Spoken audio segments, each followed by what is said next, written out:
नहीं चलेगी। कांग्रेस पार्टी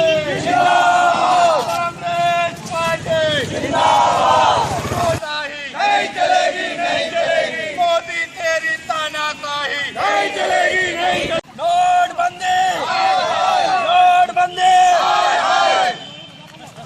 नहीं चलेगी। मोदी तेरी तानाशाही नहीं चलेगी, नहीं चलेगी। मोदी तेरी तानाशाही नहीं चलेगी, नहीं चलेगी। नोटबंदी वापस लो, वापस लो। नोटबंदी। युवा ब्लॉक के सारे कार्यकर्ता और अध्यक्ष महोदय ज्ञापन देने के लिए आए हैं। उसके तारतम्य में माननीय तहसीलदार महोदय जी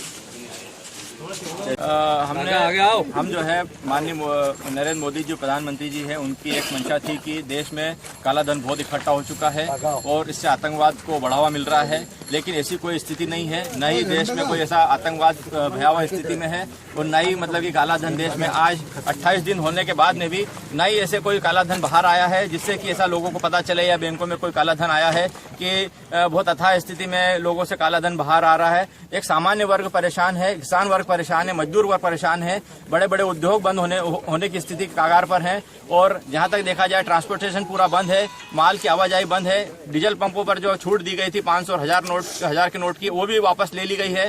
टोल टैक्स वापस लिया जा रहा है। इस स्थिति में हम देख रहे हैं कि किसान का जो उपज है वो भी मतलब कि मार्केट में बेचने के बाद में उसके खाते में पैसे जा रहा है और वो भी उनको वापस पैसा नहीं मिल पा रहा। इस स्थिति में आज बहुत ही अराजकता की स्थिति पैदा हो गई है और इसी के विरोध में हम लोग कांग्रेस पार्टी के सारे कार्यकर्ता यहाँ पर नरेंद्र मोदी जी के द्वारा लिया गया निर्णय का विरोध करने के लिए आए हैं। नोटबंदी से और क्या समस्याएं उत्पन्न होती जा रही है, जिससे कांग्रेस पार्टी आगे क्या रणनीति बनाना चाहती है? नोटबंदी से एक तो जो मजदूर वर्ग को मजदूरी मिलना बंद हो गई है। जो हमारे जो दूसरे क्षेत्र से जो हमारे लोग बाहर रोजगार के लिए जाते थे उनके रोजगार उनसे छीन लिया गया है। बड़ी बड़ी उद्योगपतियों ने अपनी फैक्ट्रियां बंद करके उनको वापस भेज दिया है। वो पलायन कर रहे हैं, अपने गांव की ओर आ रहे हैं और जब गांव में ज्यादा वापस लोग इकट्ठे हो जाएंगे और बेरोजगारी बढ़ेगी, वैसे ही गांव में रोजगार के अवसर कम है। तो हम माननीय मोदी जी से कहना चाहते हैं कि यदि आपको नोटबंदी करना ही था तो इससे पहले आप 50 रुपए ने जेब में है आम जनता के लिए ऐसी व्यवस्थाएं करना थी कि उनके रोजगार के अवसर होते, आर्थिक स्थितियां ठीक होती। जिन लोगों के पास में काला धन है, जो 5% 7% लोग हैं, वो मोदी जी के पास में लिस्ट है, उन लोगों को परेशान करना था, ना कि एक आम जनता को नोटबंदी के माध्यम से परेशान करना था। ये हम कहना चाहते हैं।